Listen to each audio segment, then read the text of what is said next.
Bonjour à toutes et tous, vous écoutez First Print, votre podcast comics préféré, et vous avez appuyé sur l'actu pour écouter le nouveau chapitre du Mutafucast, le podcast qui revient sur la saga Mutafukaz de Run de fond en comble, du premier tome, enfin même de l'avant-premier tome jusqu'au MFK2 tome 1, que l'on accompagne avec ce podcast pour célébrer sa venue aux éditions Rue de Sèvres, où le label 619 a trouvé un nouveau cocon.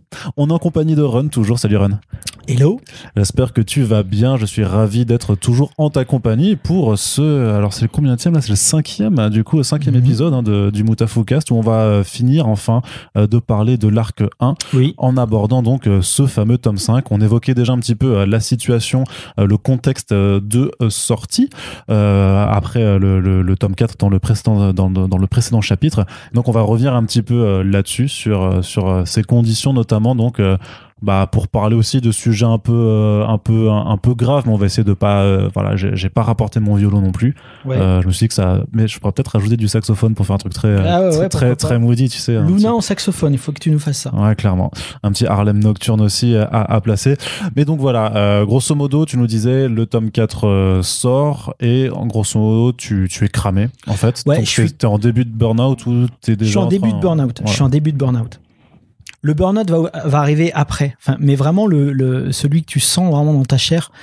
Si tu veux, la situation générale, c'est que déjà, il y a OG qui part dans Kama. Olivier Jalabert, ouais. Donc, qui était, tu vois, un référent, qui me faisait confiance, qui connaissait mon travail, qui savait comment je bossais, qui me foutait la paix. D'un coup, il s'en va. Je me dis, qu'est-ce qui se passe? Et là, je me dis, ok, là, je sens qu'il y a des soucis. On nous parlait éventuellement d'un mec qui viendrait le remplacer, mais le mec, on l'avait jamais vu. On était en communication avec au téléphone. Il prenait des décisions sans qu'on l'ait jamais vu. En plus, visiblement, il travaillait dans une autre maison d'édition, mais il devait nous rejoindre. Enfin, il y avait tout un pataquès comme ça. Et d'ailleurs, c'est notamment à cause de ce mec-là que on n'a pas pu faire carnet de santé foireuse de pause là, tu vois. Parce qu'il avait invalidé le truc alors, ou parce que ça prenait trop de temps? Parce que il avait invalidé le truc, ouais. Okay. Ça marcherait pas. Ouais, il validait des projets, enfin c'était ça les décisions qui devaient en fait, moi on m'avait demandé de voir avec ce mec-là pour les nouveaux projets. D'accord, ok. Bon, donc voilà. Et puis finalement, il n'est pas venu dans la boîte. Et donc, à un moment donné, moi, je me suis dit, même si je sentais la fatigue intense, j'ai cru naïvement que si je prenais les rênes, toute cette fatigue que j'avais allait pouvoir s'évaporer comme par magie, justement par le fait que je n'allais pas subir les décisions des autres. Donc je me souviens clairement j'étais avec le coach et j'avais dit à coach, voilà, ce qu'on va faire, c'est qu'on va aller voir Todd, on va demander un rendez-vous, on va aller voir Todd, on va lui proposer un plan clair. On avait fait le truc vraiment bien, un PowerPoint et tout. Il y avait 15 points dedans. Et j'ai dit, si Todd il dit OK, aux 15 points, on y va. Et s'il y a un point qui pose problème, on n'y va pas. Donc moi, l'idée, c'était on reprend la main sur l'édition. Donc, à savoir, tu vois, au bout d'un moment, quand tu as un turnover qui est trop intense, parce que c'est con, mais déjà la confiance, ça prend du temps, tu vois. Ouais, bonsoir. Ouais. Et puis d'un coup, au moment où ça y est, la confiance est là et tout, tu commences à trouver tes marques avec la personne, dingue, elle est plus là, quoi, tu vois. Et puis en plus, avec des auteurs qui se plaignent, ouais, comment ça se fait que OG il est plus là? Mec, pourquoi tu me demandes à moi? Je sais pas. Enfin, tu vois, ça crée vraiment tout des bouleversements qui faisaient que c'était très difficile à subir en plus de la charge de travail. Donc on fait la présentation à Todd et puis Todd il dit OK. À tout. C'est-à-dire que même le 15e point où tu parlais de la piscine intérieure... non, justement, il n'y avait pas de ça. Justement, dans les points, il n'y avait pas d'augmentation de salaire ou quoi que ce soit. C'était des points strictement philosophiques par rapport à l'ADN de la boîte, tu vois. Et moi, je m'étais engagé... Du genre par exemple, relancer l'univers d'Ofus Wakfu. Se recentrer sur l'ADN de ce qu'on sait faire dans Kama édition, pas partir dans des trucs, par exemple, moi je trouve ça très bien, les éditions Soleil, etc. Mais c'était pas ce qu'on sait faire. Moi, l'idée c'était vraiment, on se reconcentre sur ce qu'on sait faire. Dofus, Wakfu, on relance des trucs avec ça. Label 619, et puis d'autres titres qui nous plaisent, tu vois, au coup par coup, etc. Donc Donc il valide tes 15 presets. Ouais, et puis en plus, moi, tu vois, dans mon idée, je me disais, il y a moyen de faire quelque chose vraiment de fou avec Dofus Wakfu. C'est-à-dire que on pourrait, tu vois, comme avec le label 619, en son temps, réunir des gens qui sont passionnés de fantasy et tout, des auteurs, tu vois, qui sont peut-être parfois un petit peu perchés, peut-être parfois plus mainstream et tout, et on fait genre, moi j'avais pensé ce qu'on avait fait avec Doggy Bags et ce que Mathieu était en train de faire avec Midnight Tales, faire ça avec l'univers de Dofus Wakfu, tu vois. Okay, ouais. Et puis moi dans mon truc je m'étais dit, tu vois, il y a un personnage qui s'appelle Joris, ce personnage-là, tu vois, tu peux le faire. Moi, je pensais au truc comme Conan, tu vois, genre, de temps en temps dans une histoire, il est jeune. De temps en temps dans une histoire, c'est un vieux roi. De temps en temps dans une histoire, c'est un guerrier intrépide dans les steppes de je ne sais où. Tu vois, on s'en fout. Tu vois, créer quelque chose vraiment de surprenant avec cet univers et puis aller aussi loin que Todd allait avec sa série, avec tout ça. Tu vois, j'y croyais vraiment. Sauf que je me suis pas rendu compte du travail intense que ça allait me demander, tout simplement parce que c'est pas mon univers, c'est un lore qui tu vois, il y a un jeu vidéo, il y a même plusieurs jeux vidéo, il y a Dofus, il y a Wakfu avec chacun sa diégèse, etc. Il y a toutes les bandes dessinées qui existent, donc il faut faire avec tout ce qui existe.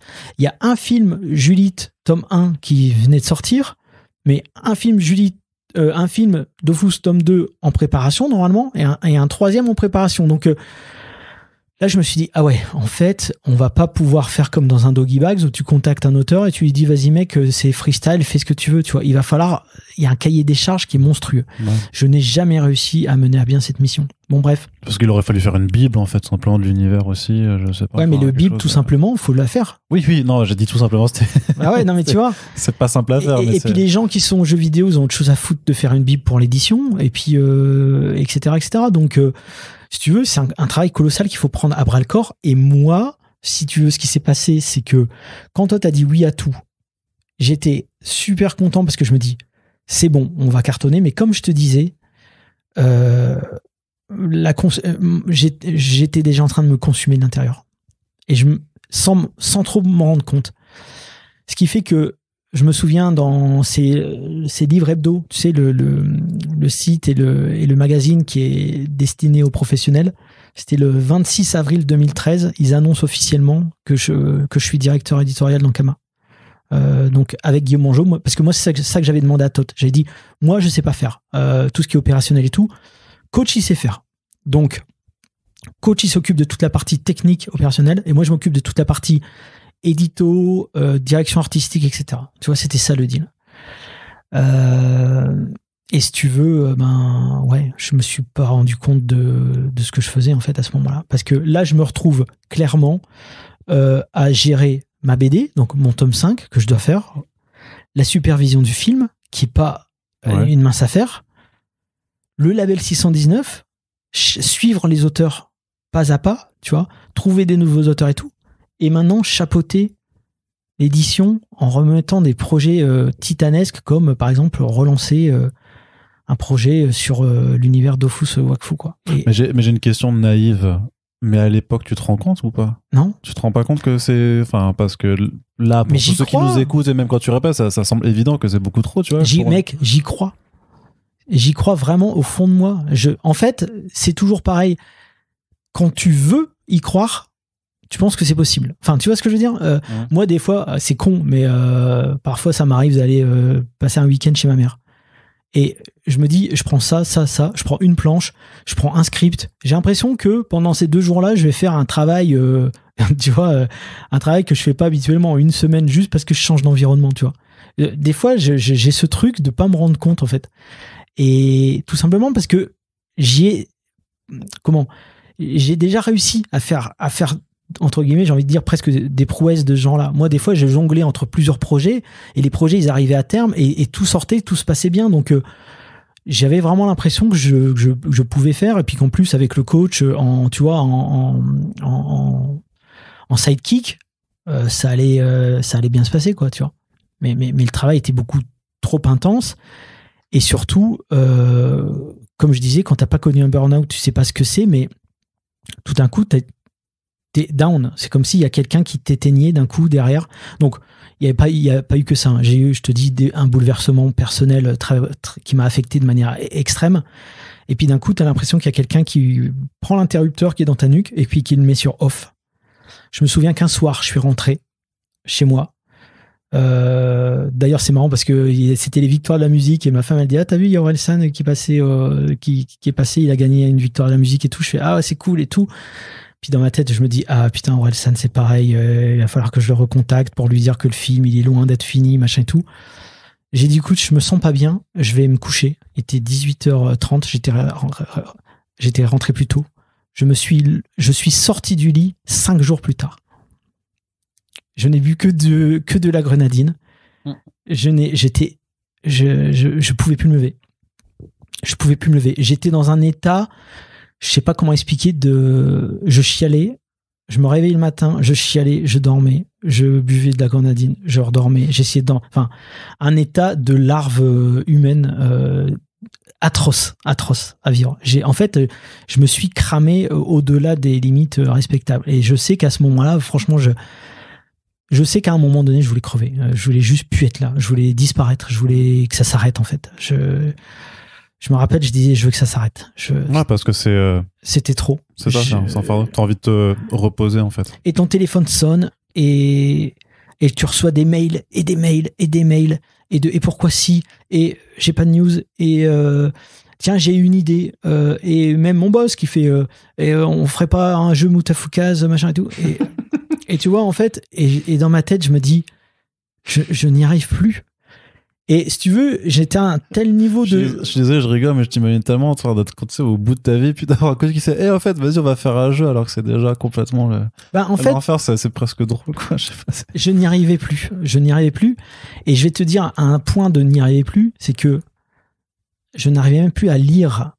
Tu vois, je devais relire des BD, j'arrivais plus à les lire. Je comprenais plus le sens des mots. J'étais en état de fatigue supra-intense, en fait. Et malgré tout, je m'étais engagé sur le Doggy Bags 4. ouais. Donc, il fallait que je le fasse. Donc, c'est la première fois de ma life, je prends des antidépresseurs, je tremble comme une feuille en faisant les dessins. Je dis: putain, mais les gens vont trouver ça nul. La BD devait faire 30 pages. J'ai même écourté pour réussir. Si tu veux, ça a été vraiment... imagine un mec qui rampe au sol, en fait. Bah, c'était ça dans ma tête, en fait. Alors, comment tu fais pour tenir le coup et pour continuer d'assurer toutes les charges que tu as? C'est comme c'est soit ça, soit mourir, hein, de toute façon. Donc là, je dis ça sérieusement. Enfin, tu vois, je veux dire, tu fais les choses, tu les fais mal. Moi, je pense que il y a certaines choses que j'ai mal faites. Bon, par exemple, moi, le tome 4 de Doggy Bags, le dessin et tout, même l'histoire, je trouve que j'aurais pu faire beaucoup mieux. Mais bon, voilà. Et puis des fois tu traînes sur les réponses de mail, tu te fais ce que tu peux, quoi. Mais surtout, je mets de côté le tome 5 de Moutafoukaz parce que je me dis c'est pas le moment. C'est pour ça qu'il va mettre 2 ans à voir le jour, en fait, encore après. C'est parce qu'il y a toute cette partie-là qui t'a quelque part forcé à te mettre en pause. Après, je sais aussi, tu vois, il y a des projets qui sont très motivants. Je me dis: vas-y, je suis fatigué, mais il faut le faire. Je vois débarquer Shangri-La. Tu vois, donc c'est tout. Je dis à Mathieu: ouais, t'inquiète, on va le faire. Donc je fais des réunions avec Mathieu, on en discute du projet et tout. Et puis là, d'un coup, ça me redonne confiance. Je me dis: putain, ça va être excellent et tout. Puis après, une fois que ça y est, le projet est parti et tout, je ressens la fatigue qui me regagne, les mails qui retombent, le truc et tout. Et là, honnêtement, je me sens pas à enchaîner le tome 5 de Moutafoukaz. Comme je te dis, je suis complètement éteint et je crois qu'à un moment donné, je prends 1 mois, je pense, de congé. 1 mois de congé, je me dis: j'ai besoin de ça, j'y arrive plus du tout. Ça te fait du bien? Oui, ça me fait du bien, mais il m'a fallu 2 ans pour me remettre vraiment de cette dépression. M'a fallu plus longtemps pour me remettre de mes bouleversements personnels. C'est-à-dire déjà à partir de combien de temps aussi t'as capté que t'étais en dépression, en fait? C'est-à-dire, est-ce que c'est toi qui t'en es rendu compte? C'est quelque chose qu'on t'a diagnostiqué? Attends, mec, le pire. Non, je suis allé voir des professionnels. Ça met du temps aussi au fait que tu puisses l'intégrer, c'est-à-dire que parce que tu le subis. Et il y a quand même une certaine partie du temps, parfois, où tu vas le subir, mais toi-même, tu vas refuser de te considérer comme étant en dépression. Je vais te dire un truc, quand tu perds 10 kilos en 1 semaine... Oui, ça c'est... c'est pas mal. Tu vois, je dis une semaine, mais c'est peut-être 2 semaines, j'en sais rien, mais les gens, ils étaient choqués. Tu vois, en même temps, tu bois de la grenadine pendant 5 jours. Si tu dans passes ton 5 lit, jours, oui, effectivement. tu vois ce que je veux dire Donc, je pense à ça, les gens. Les très mauvais tutos régime de Renin, clairement. Là, en fait, j'oublie qu'il y a des gens qui vont nous écouter. Mais parce qu'on est en train de discuter. Mais les gens vont se dire, il t'arrête, ce mec. Mais bon, voilà, c'est tout. Je raconte, voilà, ça s'est passé comme ça. Ouais, déjà, physiquement, il y a un gros gap. Et en plus, horrible, ma femme me dit à ce moment-là, je suis enceinte, tu vois.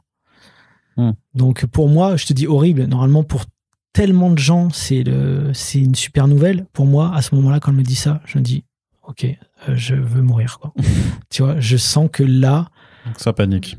En plus, par rapport à tu vois, mes propres rapports avec mon père et tout, je me dis non.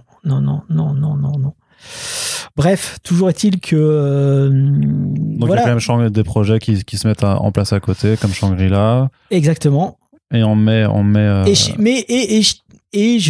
Allez, on va dire que je m'accroche au fait que, par exemple, avec Coach, on reprend la barre et on commence à avoir des bons résultats. Parce qu'en fait, ce qui s'est passé, c'est que quand il y a OG qui était passé, comme il y a eu beaucoup de projets signés et qui ont été annulés, forcément, il y a eu énormément de dépenses engagées qui n'ont pas eu de retour sur investissement.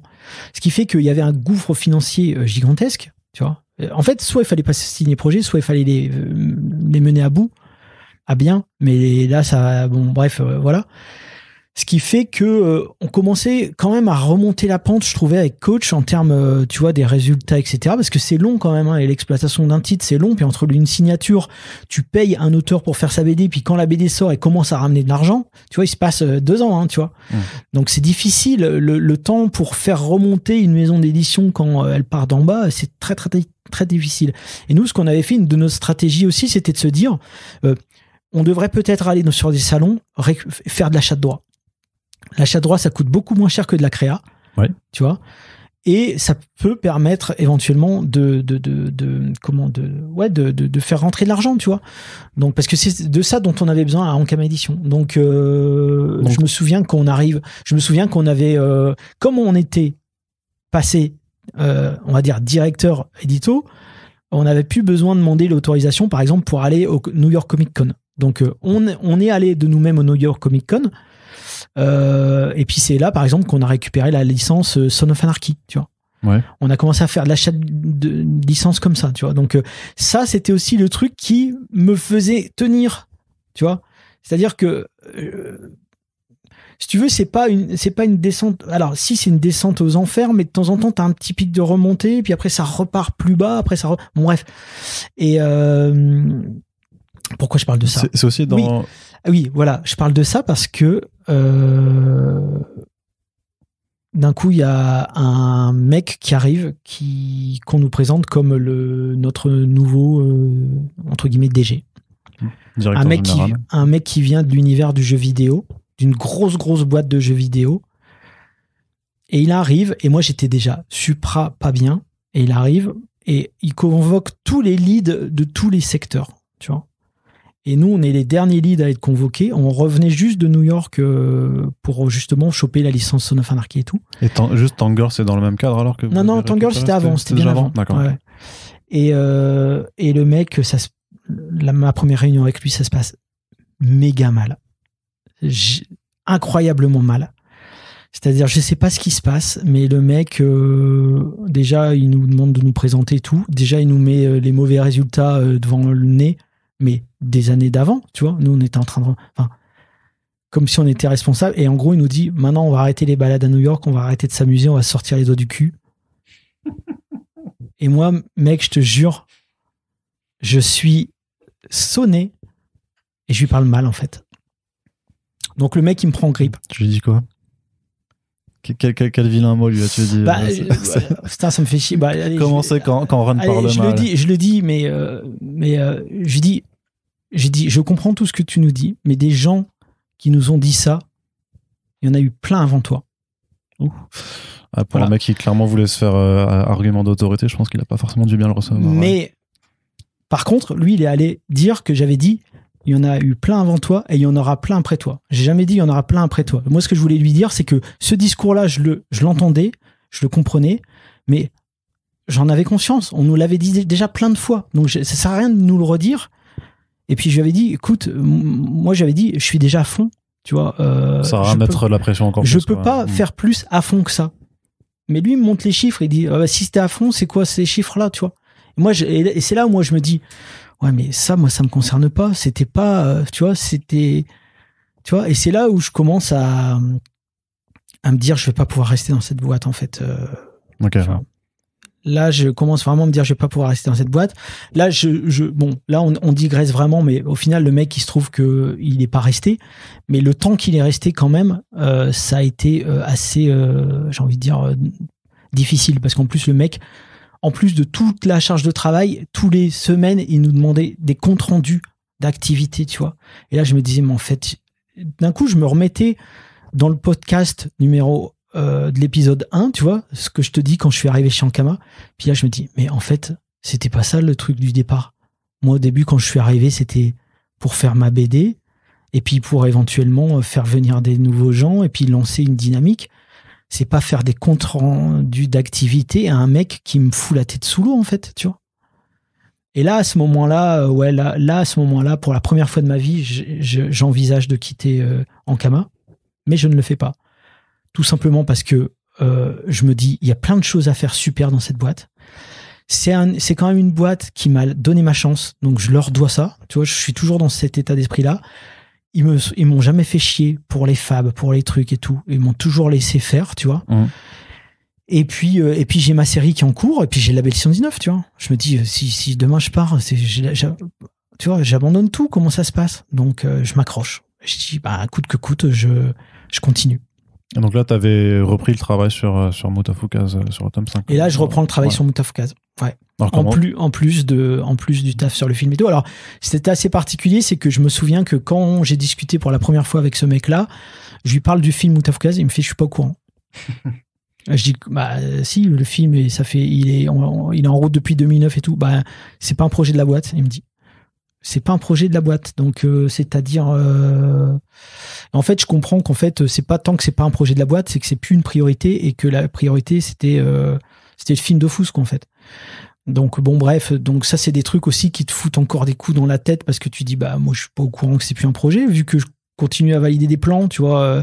Donc si tu veux, ça crée allez, on va dire que ça rajoute encore de la fatigue psychologique. En fait, c'est beaucoup de la fatigue psychologique, quoi, si tu veux.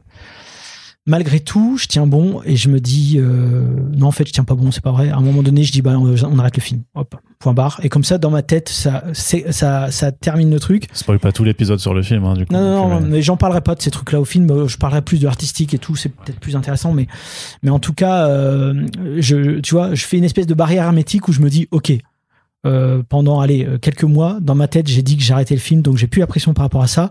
Même si je continue à avoir des plans, même si je dois continuer à valider des trucs et tout, je me dis comme ça, au moins, ça me permet de me concentrer sur le chapitre 5. Et d'ailleurs, je me souviens, putain, c'est vrai, ça, quand je me souviens de ça, je me souviens qu'à un moment donné, j'étais en train de boucler le chapitre 5. Et en plus, je bouclais Doggy Bags 8. Je devais faire de la couleur pour aider à finir un des auteurs qui n'avait pas réussi à faire sa couleur. Donc, j'étais en train de boucler mon Mutafukaz 5. J'étais en train de boucler Doggy Bags 8 en faisant la couleur de l'auteur. Tu vois, les deadlines, elles étaient le même jour. Et comme il y avait eu des bouleversements et que ce mec-là, ce nouveau DG, voulait réorganiser l'entièreté de la boîte, tout autour de moi, il y avait des gens qui faisaient des cartons. Toute l'édition était en train de déménager. Tu vois, je me souviens de ça, je me disais, des fois j'avais envie de hurler, genre, mais arrêtez de faire ces putains de cartons, j'ai besoin de me concentrer, tu vois. Bon, bref, ça c'est vraiment des détails, mais toujours est-il que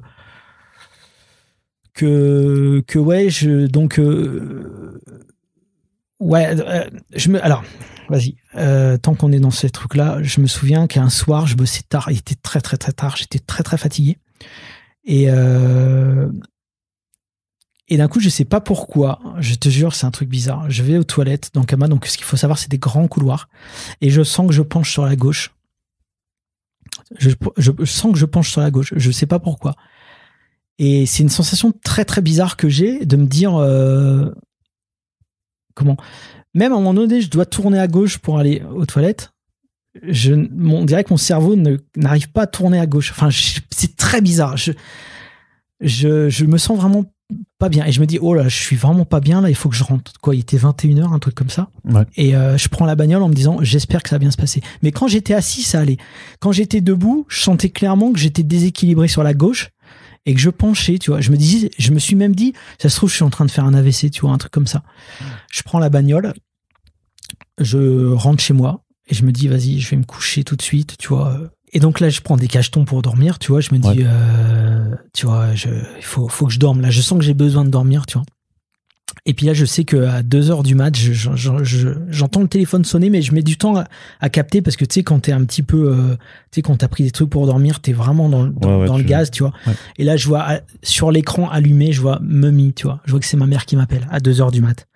Et là, je comprends. Parce que mon père, c'est vrai qu'il était pas il était pas bien, quoi. Les derniers jours où je l'avais vu, je voyais qu'il était pas bien. Là, tu vois, je suis vachement ému parce que parler de tout ça, ça me retourne vraiment, en fait. Ouais, tu m'étonnes. Ouais. Et puis j'entends ma mère qui est folle, qui est comme folle, comme si elle avait perdu la raison au bout du fil.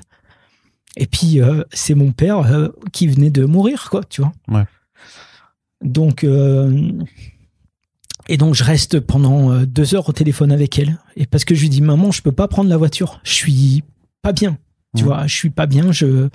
J'ai pris des trucs pour dormir. J'ai peur de me planter en bagnole, tu vois. Et puis, elle me décrit tout ce qui se passe, tu vois. Il y a les pompiers qui font ça. Ils essayent de le réanimer, machin et tout. Bon, bref, c'est horrible. Ouais. Et puis voilà. Et donc, mon père décède, quoi. Donc, le lendemain, je vais voir ma mère. Donc, je dis à Ankama que je serai pas là. Et puis, comment ça se passe? C'est très perturbant, tu vois. D'un coup, j'ai vraiment cet univers qui bascule. Et en plus, c'est au moment où, dans ma BD, je parle aussi du père d'Angelino. Ouais, bah oui, donc, sûr, en fait, si tu veux, ce mood-là particulier du tome 5, il vient de tout ça. Tout ce que je suis en train de te raconter là, parce que peut-être, tu sais, je veux pas faire du ouin-ouin, je veux pas être en train de faire genre du violon, quoi, c'est pas ça, hein. Moi, j'ai toujours considéré que si j'étais là, c'est parce que je savais pourquoi j'étais là et pourquoi je le faisais, mais c'est vrai que j'ai connu des périodes très difficiles, et puis ça a été une succession de trucs qui ont fait que le tome 5, si tu veux, le mood du tome 5, c'est la résultante de tout ça, en fait. C'est ce qui enfin, ce que tu mets de toi, en fait, et de ton expérience personnelle, de toute façon, en fait, dans tes planches et dans l'histoire. De toute façon, ouais. De toute façon, quand tu fais une bande dessinée, quelle que soit la bande dessinée, hein, tu mets toujours de toi, hein, tu vois. C'est, quel que soit. Moi, je veux dire, dans mes personnages, que ce soit Vince, Angelino, Willy, Crocodile ou même Bruce Maccabée, il y a de moi dans tous ces personnages-là, tu vois. Ouais. Dans Willy, il y a un peu de malhâcheté quotidienne, il y a un peu de mes peurs, il y a un peu de mon côté parfois relou. Dans Vince, il y a un peu de mes complexes. Dans Angelino, il y a cette façon de se dire, d'être parfois obstiné. Dans Bruce Maccabée, il y a ce côté d'être parfois où tu te dis, ok, là, sur ce moment-là, je dois être sans pitié parce que je suis obligé. Tu vois? Et on met toujours beaucoup de soi dans la BD. Mais c'est vrai que le tome 5 transpire j'ai envie de dire, cette mauvaise période que j'ai connue personnellement et professionnellement, finalement. Est-ce qu'il y a une catharsis à faire de la bande dessinée à ce moment-là, alors? Parce qu'on ressent quand même aussi, je trouve que ça donne quand même une autre façon, un autre angle de lecture de voir aussi, effectivement, cette scène notamment où Lino a un dialogue, en fait, avec son père, quoi. Donc, ouais, mais tu vois, j'avais pas le même rapport. Le rapport avec mon père était assez conflictuel. Enfin, du moins quand j'étais plus jeune. Après, c'était un peu différent, mais avec mon père, tu sais, c'est les darons des vieilles générations, ils parlaient pas beaucoup. On s'est jamais rien dit, quasiment, tu vois. Ouais. Ni lui ni moi, tu vois. Donc, il y avait une espèce de pudeur. Tu sais, c'est les bonhommes de l'ancienne génération, tu vois. Il y a un truc bizarre comme ça. Donc oui, il y a une forme de catharsis, mais ça reste fictionnel, tu vois. Il y a beaucoup de choses que je mets dedans qui sont du domaine du ressenti intime, mais en même temps que tu es obligé de fictionnaliser, tu vois, parce que t'es pas là pour raconter ton nombril, t'es juste là pour t'inspirer de ton vécu, en fait. D'accord. Alors, tu vois, donc là, d'ailleurs, ça m'embête un peu parce que j'ai l'impression de raconter mon nombril et puis j'ai l'impression de faire du misérabilisme, mais c'est pas du tout dans l'état d'esprit dans lequel je suis. Hein. Là, c'est parce que d'un coup, je me retrouve face à Mireille Dumas. Non, mais c'est... De toute façon, on l'a dit, c'est pour explorer tout, et je pense que c'est important, malgré tout, d'avoir aussi, dans l'exploration d'une œuvre, en fait, la part aussi, parce que bon, même si t'es une machine, Ren, on le sait, tu vois, t'es pas un robot. C'est-à-dire qu'il y a un être humain derrière qui vit des choses, et forcément, ce qu'il vit a un impact après dans ce qu'il fait. Enfin, ça, c'est le cas pour tout le monde. Donc, je pense que c'est pas, à mon sens, c'est pas du tout inintéressant d'explorer aussi ça. Ouais, et moi, de toute façon, des fois, il y a des gens qui ont su, qui m'ont vu dans cet état-là. Ouais, aussi. Et je sais que, et parfois même, il y a des gens qui n'ont pas compris, tu vois, qui n'ont pas compris. Mais moi, parfois, de temps en temps, il y a des gens aussi, des inconnus, qui m'envoient des messages. Je sais pas pourquoi je provoque ça, peut-être par rapport à la lecture, par rapport à ce que je raconte, et qui me disent, je suis pas bien en ce moment, grâce à ta BD, ça va mieux, tu vois, merci, machin et tout, tu vois, ça, c'est des trucs qui arrivent souvent. Et moi, souvent, ces gens-là, quand ils me disent qu'ils vont pas mieux et tout, je leur fais toujours mon petit retour d'expérience, qui est la base, c'est dors bien et mange bien. Déjà, commence par ces deux trucs-là, tu verras que tu verras un peu plus clair, parce que moi, bon, ce qu'il faut, c'est un détail, mais moi, je mange pas. Par exemple, quand je suis pas bien, je mange plus. Tu vois, donc, bon, bref.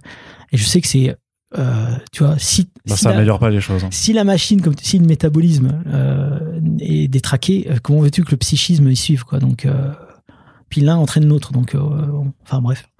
Clairement. Revenons-en à la BD. On revient à la BD aussi un petit peu, parce que c'est vrai que en conclusion un peu du précédent épisode, tu disais que t'avais peur de pas avoir assez à faire en termes de matière, que au départ t'envisageais même de faire un mi-BD, mi-artbook en fait, avec un gros cahier de travaux à la fin. Mais au final, soyons sincères, soyons honnêtes, quand on a l'album entre les mains, au final, en termes de pagination, t'as fait pareil que les autres tomes. Il y a quand même. J'ai fait pareil, mais en termes narratifs, il y a peut-être moins à manger entre guillemets, tu vois, parce que par exemple, c'est moins dense parce que tu découpes plus les actions, parce que on pourrait même dire peut-être qu'il y en a que ça aura gêné, mais que parfois tu t'éternises sur certaines scènes.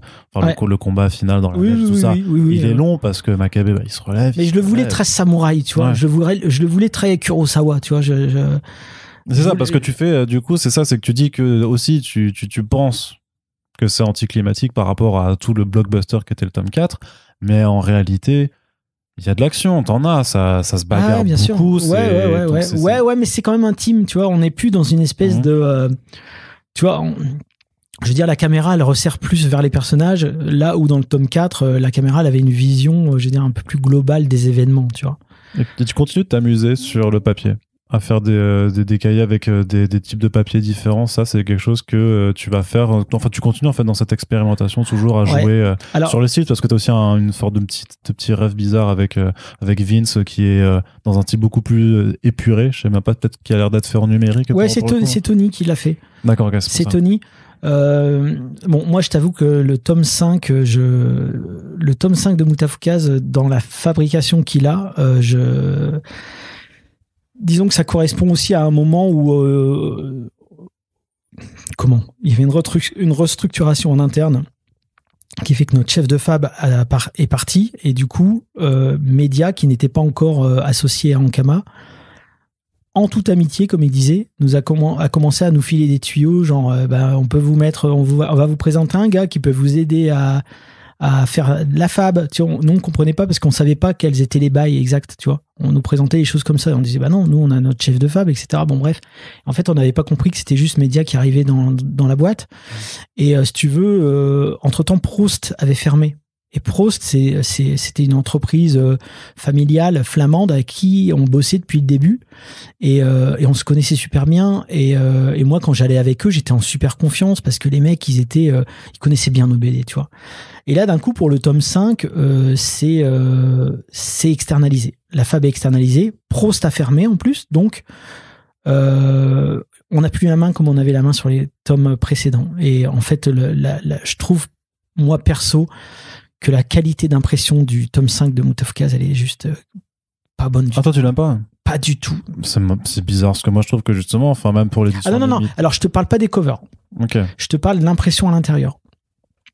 Okay. Les planches vertes, c'est pas ça du tout qui était prévu.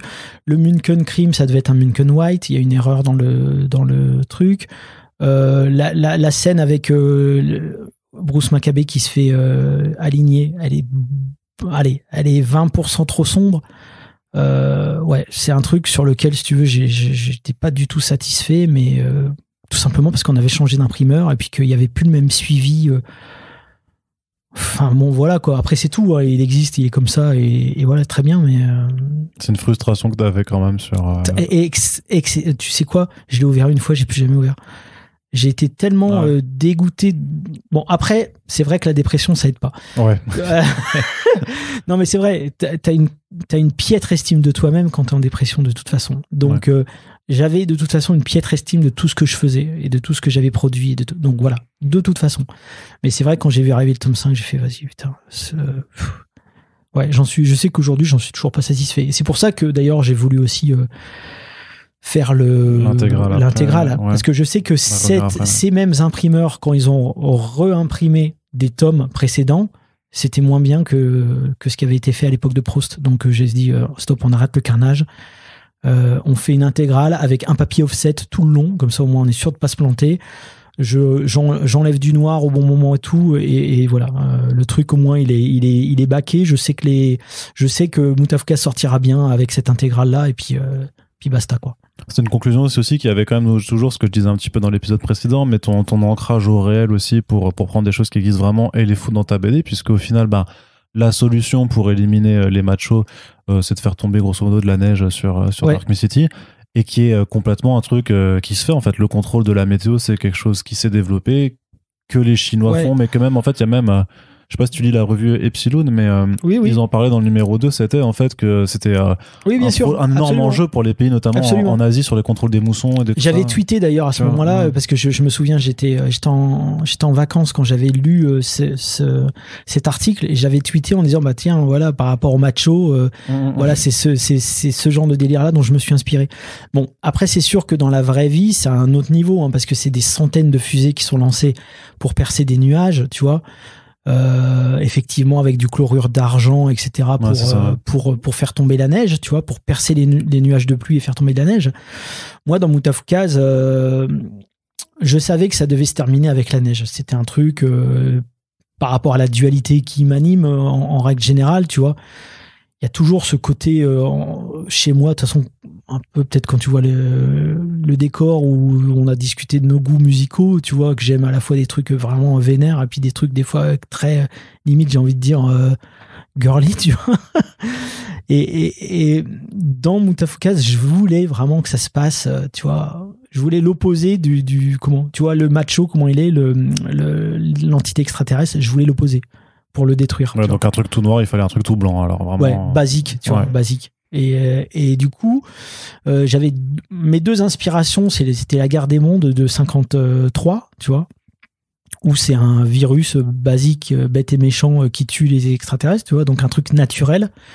Et puis ma deuxième référence, c'était le Blob, où le Blob, il y avait cette scène qui m'avait vraiment hypnotisé quand j'étais gamin, où à un moment donné, t'as le Blob qui veut poursuivre les gens qui sont planqués dans une chambre froide, et quand son espèce de tentacule rentre, enfin passe sous la porte et sent le froid, ça se congèle un peu et il se barre. Il aime pas le contact du froid. Donc je me suis dit, tiens, ça j'aime bien, mais maintenant comment faire tomber la neige dans Dark City? Je savais dès le début que c'est ça que je voulais faire, parce que dans les premiers tomes de Moutafoukaz, j'insiste beaucoup sur le fait qu'il fait chaud. Ouais. Tu vois. Mais et là je me suis dit ok, donc j'avais plusieurs idées en place. Il y avait le plan échelon, tu vois. Le plan échelon, c'est un truc, c'est un vrai truc de contrôle météorologique, mais il y a beaucoup d'hypothèses conspirationnistes qui disent que c'est vraiment à grande échelle, que c'est eux qui créent toutes les tempêtes, etc., que c'est les Américains et tout. Bon, bref, voilà. Et donc je me suis dit ouais, échelon, pourquoi pas, mais ça fait encore conspi, ça me fait chier et tout. Et puis je me suis dit, sinon il y a une méthode un peu plus locale dont on avait parlé avec Madame Tanaka au moment de parler du script de Moutafoukaz, du film. Ouais. Et elle me dit, je lui parle d'une fusée, tu vois. Je me dis, voilà une fusée, je crois qu'il y aurait possibilité. Je me rappelle que j'avais, je sais plus par quelle opération de Saint-Esprit, j'étais arrivé sur un article qui parlait de ça et j'en parle à Madame Tanaka. Et elle me dit, oui, bah de toute façon, c'est déjà en cours. Bah, j'ai dit, comment ça, c'est déjà en cours? Elle me dit que oui, en Chine, ils l'ont fait pour les Jeux Olympiques. J'ai dit, ah, parce que moi, j'avais lu un article, mais c'était encore du domaine de la science-fiction, quoi, quasiment. Et puis, du coup, j'ai dit, bah, vas-y, on va partir là-dessus. Donc, mais comme je te dis, bon, entre une centaine de fusées et puis juste une fusée bricolée par des catcheurs dans une grange, il y a, là, pour le coup, la suspension d'incrédulité, elle travaille à fond de balle. C'est-à-dire que tu développes cette idée en parallèle pour la BD et pour le film, alors. Ouais. C'est-à-dire que de toute façon, on avait fini de storyboarder le film au moment où j'étais en train de faire la BD. Donc, je me suis aussi inspiré après du storyboard du film pour faire la BD. Ok, ouais. Tu vois, donc là, à ce moment-là, je pense aussi que ça a été une aide aussi pour moi. Parce que là, pour le coup, je pouvais m'appuyer un petit peu sur le travail des équipes du film pour avancer mon travail sur la BD, chose qui avait été complètement inversée auparavant, tu vois. Ok. Et puis il y a quelque part, enfin je sais pas, c'est peut-être que je dis ça naïvement, mais le fait d'avoir un contexte enneigé d'un point de vue graphique, c'est super intéressant aussi à jouer avec la neige. Moi, cette idée des palmiers, de quitter les palmiers enflammés, tu vois. Les palmiers en feu, c'est vraiment une réminiscence d'une image que j'avais quand j'étais gosse, Los Angeles 92, les émeutes, et on voyait des palmiers en feu à la télé, tu vois. Et je trouve l'image assez jolie, presque poétique, tu vois. Alors que c'est terrible en vrai, mais bon, bref. Mais enfin, je veux dire, c'est terrible par rapport aux événements qui s'y produisaient. Et du coup, dans le tome 4 de Mutafukaz, il y a pas mal de palmiers en feu. Et pour le 5, je voulais prendre tout le monde à contre-pied avec des palmiers sous la neige, en fait. Donc c'est vrai que graphiquement, je trouvais qu'il y avait quelque chose de très intéressant. Et puis en plus, basiquement, je me suis dit, oh, la neige, ça va me reposer parce que je vais pouvoir vraiment épurer mon dessin. Ouais, tout le noir et blanc aussi. Enfin... C'est ça, ouais. Mais après, je me suis dit, ah ouais, il faut faire les flocons quand même. Et puis j'ai commencé à dessiner les flocons. Je fais, ah ouais, mais en fait, c'est pas mal de. C'est quand même pas mal de. C'est pas tant la planque que ça. Alors, ouais. Et d'ailleurs, j'avais fait toutes mes planches sans flocons. Et ensuite, j'ai des planches avec que des flocons. Je les ai tous dessinés, je les ai pas fait numériquement. J'ai tous dessiné les uns après les autres, que j'ai scanné, que j'ai venu reposer sur la planche. De manière à pas.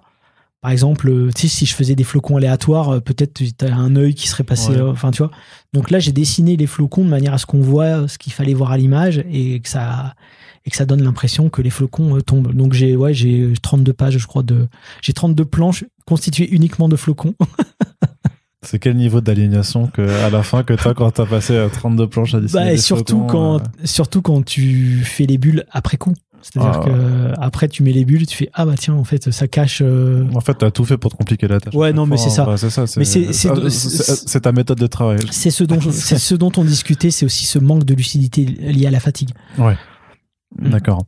Et ce qui est surprenant aussi, c'est que il y a ta conclusion, mais en fait tu fais quand même des épilogues à rallonge aussi. C'est-à-dire qu'une fois que on va dire que le grand combat final est terminé, que Makabe est un Makabe, tu continues de développer avec vraiment là le vrai calme en fait, qui est pas ce que tu disais, tu parlais que le tome 5 était beaucoup plus calme que le tome 4, mais en fait sur les 2 premiers tiers, non, quand même, c'est quand même très très péchu. Après, t'as cette vraie période qui te permet d'avancer un petit peu dans le temps, de reposer tes personnages, de reposer un statu quo. Ça, c'était aussi une volonté de pas... parce que t'aurais pu finir juste sur le méchant est mort et voilà, c'est fini. Ouais, mais en même temps, ça aurait été sec. Et j'avais aussi besoin de retrouver les personnages après coup. C'est un truc qui m'a... On aurait dit presque que j'avais envie de continuer, au fond de moi, tu vois, mais que je savais qu'il fallait finir. Donc j'ai un peu continué, mais pas trop. T'as coupé la part en deux. Tu vois, c'était un peu ce truc-là, et puis de laisser peut-être comprendre aux gens que c'était peut-être pas une fin définitive, tu vois. Bah ça, tu le mets justement sur la dernière planche, tu te dis The End, en interrogation, ouais, c'est ça. Donc, c'est-à-dire que tu avais déjà dans l'idée que c'était pas vraiment fini. Est-ce que tu as menti en publiant Non. Alors, non, je mens jamais. C'est ce que je vous avais dit déjà à la fin de Doggy Bags. On n'a pas menti quand on a dit que c'est fini, Doggy Bags. Non, par contre, je ne me ferme aucune porte, mais il fallait boucler. Je veux dire, il fallait vraiment finir cet arc de manière à... Déjà, pour plusieurs raisons. Un, avec cette histoire de DG et tout ça, je savais pas si j'allais rester dans la boîte. Donc voilà, c'était un truc en moins où je me disais, au moins la série est finie, tu vois. Et si je pars, je suis pas là avec qu'est-ce qu'on fait du dernier tome, enfin tu vois, bon, bref. Et puis deux, j'étais toujours dans mon angoisse de mort à me dire, au moins si je meurs, tu vois, il y a quelque chose qui est fait, qui est bouclé. Rien ne m'angoisse plus qu'une œuvre inachevée par la mort de l'auteur, tu vois. Et à ce moment-là de ma vie, je pensais vraiment que ça pouvait être du jour au lendemain, tu vois. Donc ouais, c'était important pour moi de boucler, mais au fond de moi, j'avais encore envie de raconter des choses.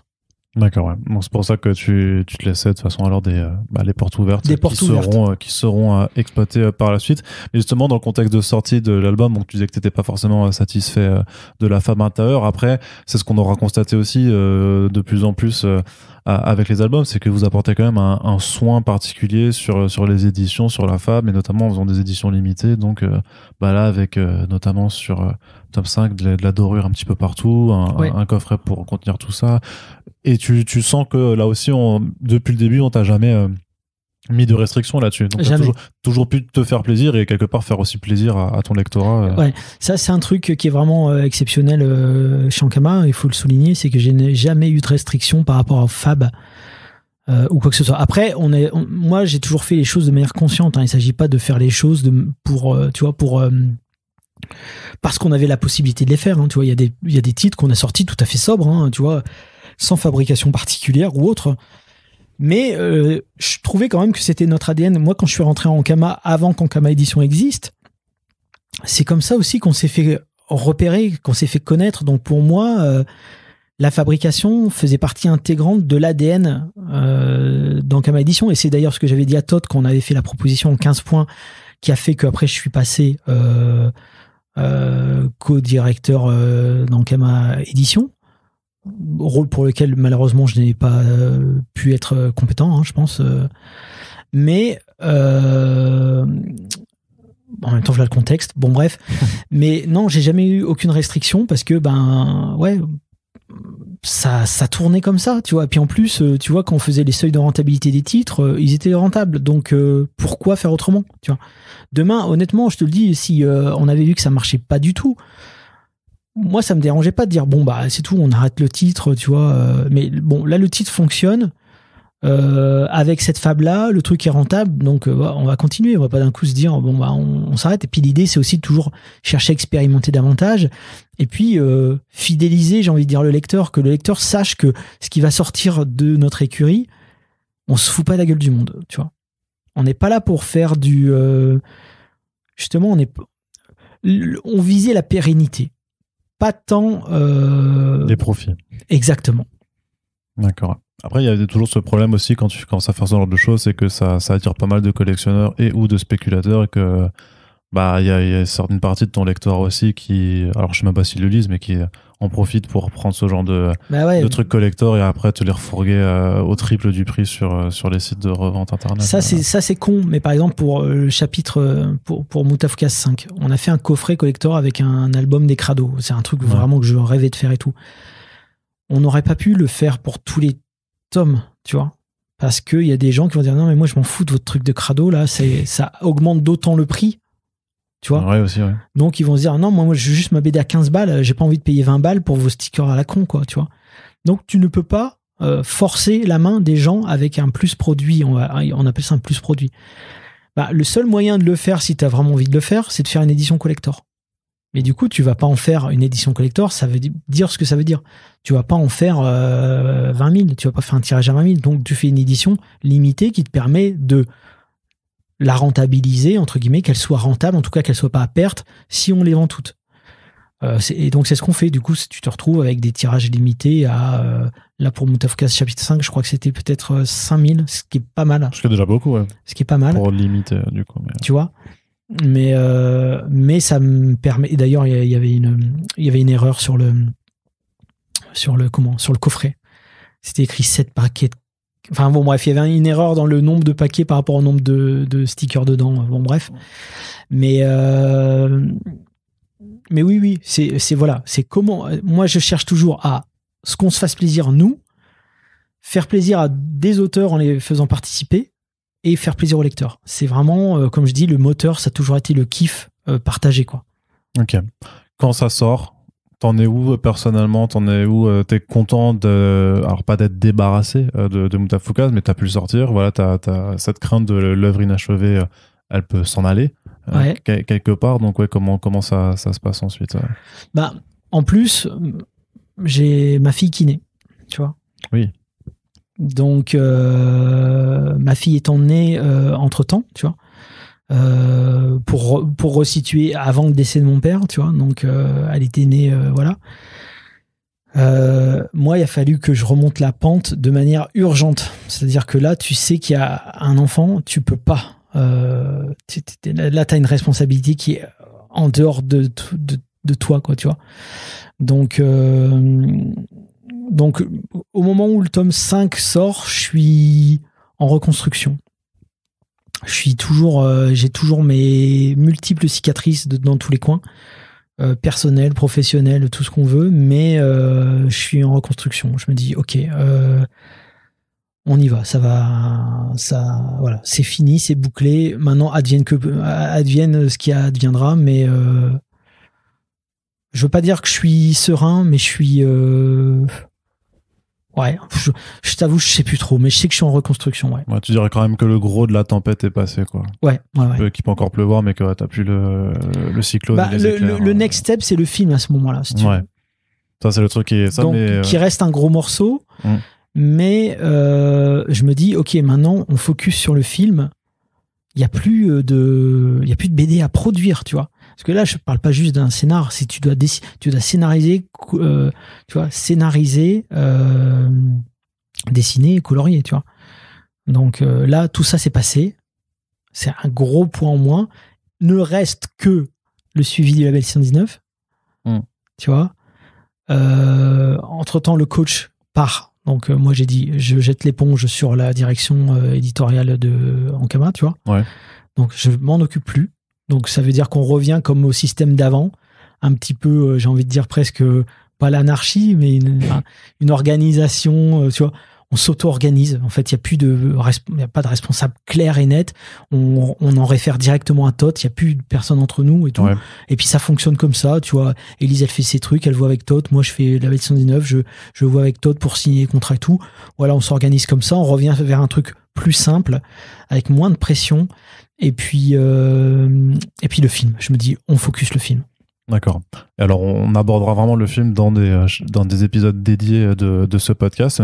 Et pour terminer sur l'arc 1, 2 points encore, il y a une intégrale qui sortira puis quelques années après, où justement tu fais un travail dessus. En fait, tu compiles pas juste ce qui est déjà publié, mais tu disais, on en parle un petit peu avant, mais c'est que tu vas prendre un seul type de papier, donc on enlève un petit peu les la fabrication, on enlève la femme, mais surtout tu vas retravailler des planches en fait. Ouais. Et tu vas même ajouter des planches. Oui, alors déjà pour retravailler les planches, tu vas même complètement modifier la fin. Non, mais par contre modifier les planches, oui, parce que tu vois, il s'est passé tellement de temps entre le tome 1 et le tome 5 que moi j'ai aussi évolué. Donc l'idée c'était pas de tout reprendre dans les moindres détails, c'était quand même de laisser plus ou moins le style graphique dans son jus de l'époque, mais en venant réactualiser un petit peu le dessin. Par exemple, les yeux d'Angelino, je les faisais plus tout à fait pareil. Tu vois, il y a certains détails comme ça, puis des personnages comme El Diablo, qui prend beaucoup d'ampleur au fur et à mesure des tomes. Quand tu reprends le tome 1, t'as juste l'impression que c'est, je sais pas, il est patatoïde, il est pas charismatique, il est un peu presque comique, cartoon, tu vois. Et je me dis, ah ouais, non, là, il n'y a pas moyen, surtout que entre temps il y a eu le spin-off dont on parlera, Puta Madre, tu vois. Donc je me dis, bah non, attends, les gens, s'ils débarquent dans l'univers Mutafukaz par Puta Madre et qu'ils disent, ah tiens, excellent cet univers, j'enchaîne sur Mutafukaz 1 et qu'ils tombent sur ce El Diablo là, on va dire, non mais il s'est passé quoi là, tu vois. Donc t'es obligé de modifier certaines planches, et j'en ai rajouté certaines autres parce que parfois je trouvais que le récit était un peu lacunaire, ou il manquait peut-être, je m'étais un peu restreint, parce que ce qu'il faut savoir, c'est que pour faire la fabrication qu'on faisait avant, c'est-à-dire du papier, par exemple un cahier de papier. Bon, une bande dessinée, c'est constitué de plusieurs feuillets de 16 pages, tu vois. Ça veut dire que si tu veux changer de papier dans ta bande dessinée, il faut que ça soit sur un multiple de 16 pour changer un cahier entier. Tu vois. Donc, tu peux changer de papier sur 16 ou 32 pages, hein, tu vois, mais il faut que ça arrive aussi dans un multiple de 16 parce qu'il cohabite avec d'autres feuillets de 16. Donc, tu vois, ça, c'est une gymnastique. Ce qui fait qu'à un moment donné, quand tu dois changer de papier et donc ton style s'adapte au changement de papier, tu dois boucler, j'ai envie de dire, comment expliquer ? Par exemple, dans Mutafukaz 2, le tome 2, ce qui se passe, le côté manga là, avec les Yakuza, etc., tu vois, ça, je sais que la première page de ce segment-là doit commencer au changement de papier. Ce qui veut dire que tu dois avoir tout bouclé avant d'arriver à cette scène-là. Enfin, tu vois ce que je veux dire ou pas ? Oui, non, il faut que le début de ta scène et la fin de ta scène se calent sur le changement de ton, de ton feuillet. Ce qui fait que parfois, j'étais moi-même un petit peu frustré parce que je me disais, merde, là, je change de papier, donc je suis obligé de passer au segment d'après, alors qu'il me manquait 3-4 pages pour être à l'aise dans ce que je voulais raconter auparavant, tu vois. Et donc là, comme il n'y a plus cette contrainte de changement de papier, tu peux rajouter autant de feuilles que tu veux. Exactement. Donc ça te permet de rajouter les dernières choses. Ça me permet de faire les rustines, les trucs qui m'avaient frustré en me disant merde, c'est con ce truc-là, j'aurais voulu le mettre et j'ai jamais pu à cause de ce changement de papier. Parce que le changement de papier, si te manque 2 pages, bon, ça va. Mais si t'en as 2 en trop ou 4 en trop, tu vois, soit t'en rajoutes encore 4 pour faire un feuillet de 8 et puis plus 8. Enfin, tu vois, c'est tout un bordel. Donc, t'es vraiment limité, t'es très frustré. Donc là, ça me permettait de pouvoir faire exactement ce que je voulais. Quelque part, du coup, c'est ce format-là que tu préfères maintenant en fait proposer. J'aime bien les deux, honnêtement, à part le tome 5. Mais j'aime bien. Et le tome 0 maudit. et le tome 0 dont très peu de gens. Il doit y en avoir quelques-uns, hein, parce qu'à un moment donné, ça a été distribué en Kama avant même qu'on les foute au pilon. Donc il y a des gens dans Kama qui l'ont eu, ce truc-là. Ça va avoir un statut de légende urbaine maintenant que tout le monde comme la cassette des Devil's Cave. Ouais, c'est ça. Et aussi un autre dernier élément quand même, c'est parce qu'on va faire un épisode sur les spin-offs, mais celui-là il est vraiment assez particulier, c'est le Metamuta. Ouais. Parce que c'est pas vraiment un spin-off non plus. Est-ce que tu peux un peu nous parler ? Et le truc c'est que je préfère l'aborder juste en appendice d'ici parce qu'en fait il est plus vraiment disponible, donc ça sert à rien de faire un podcast dessus alors que personne peut vraiment se procurer. Mais on va le refaire. On va le rééditer. Ça, c'est une bonne nouvelle quand même. Ouais, on va le rééditer. Là, on réfléchit juste à comment. Ouais, en fait, Metamuta, c'est né de la rencontre avec Jérémy l'Absolu, qui est arrivé, tu vois, avec un projet qui était complètement super what the fuck, très perché, etc. Et quand j'ai vu son projet, je me suis dit, putain, mais c'est excellent. Ça te dirait pas de faire un Mutafukaz, tu vois, parce que je trouvais que son style graphique, il arrivait à faire cohabiter des personnages très graphiques, très simples, avec des personnages plus complexes, et je trouvais qu'il y avait vraiment un truc cohérent avec moi, ce que je faisais et mon écriture graphique. Donc je lui ai demandé s'il voulait, si ça l'intéressait de développer quelque chose par rapport à mon univers.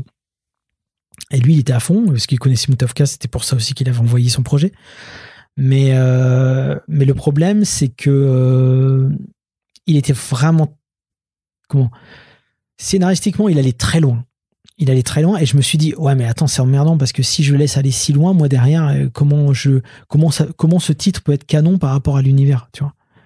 Donc, soit on fait un soft reboot, et puis il part dans ces trucs, soit on trouve quelque chose pour justifier ce titre dans la collection. Et comme à la fin du tome 2, on laisse Angelino dans une espèce de... On ne sait pas s'il meurt, on ne sait pas si il est dans le coma, en tout cas, il est laissé pour mort. Je dis à Jérémy, écoute, il y a possibilité qu'on utilise justement ce cliffhanger pour que tu fasses une espèce de near-death experience. C'est-à-dire que tu sais, comme quand t'es dans le coma, tu rêves, enfin, tu vois, tu mélanges fiction, réalité, tu sais plus trop quoi. J'ai dit, fais ça, tu vois. On est plongé dans le cerveau d'Angelino et on sait pas si c'est canon, si c'est pas canon, on n'en sait rien. Fais ton délire. Et moi, j'expliquerai comme ça. J'expliquerai juste, c'est une expérience de mort imminente. C'est ça, une expérience de mort imminente. Voilà. Et c'est quand même toi qui supervise, qui scénarise. Non, je scénarise pas justement, parce que l'idée c'est de le laisser partir loin dans son délire. Mais tu supervises quand même, alors t'as un droit de regard. J'ai un droit de regard, oui, bien sûr, parce que ça reste quand même l'univers. Mais je lui laisse quand même quasi carte blanche. Il y a des moments où je lui dis, là tu vas peut-être un peu loin. D'ailleurs, il y a un moment donné dans Metamuta, je crois qu'il y a 2 ou 3 pages où j'ai dessiné un petit strip de nos échanges, tu vois. Mais sinon, ouais, je le laisse faire parce que je me dis, c'est le projet qui permet d'aller loin, justement, vu que même s'il est entre guillemets canon, il est pas réel. Et d'ailleurs, dans le film du studio 4C, il y a à un moment donné, il y a des passages qui s'inspirent de Metamuta. Et c'était pas trop difficile de confier ton bébé à quelqu'un d'autre, au sein de quelqu'un d'autre? Parce que tu me dis si je me trompe, mais à l'époque, du coup, Puta Madre n'est pas encore sorti. Non. Donc t'as pas encore confié cet univers à la charge d'un autre dessinateur. Il n'y a que toi qui as dessiné Mutafukas à ce moment-là. Ouais, c'est vrai, mais comme je me sens pas légitime, même sur mon propre univers, je me dis peut-être qu'il fera autre. Enfin, je suis assez open, moi, en fait, si tu veux. Je suis pas fermé au fait qu'il y ait des. En fait, je considère pas que cet univers m'appartient à moi tout seul. Tu vois, même si j'ai posé les briques, même si c'est mes personnages que je les ai créés, etc. Je pense que peut-être même quelqu'un d'autre que moi peut faire un meilleur Mutafukas que moi, en reprenant mes personnages. Tu vois, c'est un truc. Non, j'ai pas de problème avec ça en fait. Okay. Donc on se reparlera pour le Legacy Quell dans 5 ans quand quelqu'un d'autre. Et d'ailleurs, ça aurait été compliqué pour le film, hein, sinon. Oui, bah après le film c'est encore différent parce que là c'est une adaptation, donc je pense que c'est encore une thématique différente. Ouais, mais même dans le style graphique, tu vois. Ouais. Moi, je sais que on me disait aussi, ouais, mais le style graphique est pas tout à fait, tu vois. Tu reconnais quand même le Vince du dessin animé du Vince de la BD, par exemple. C'est pas les mêmes.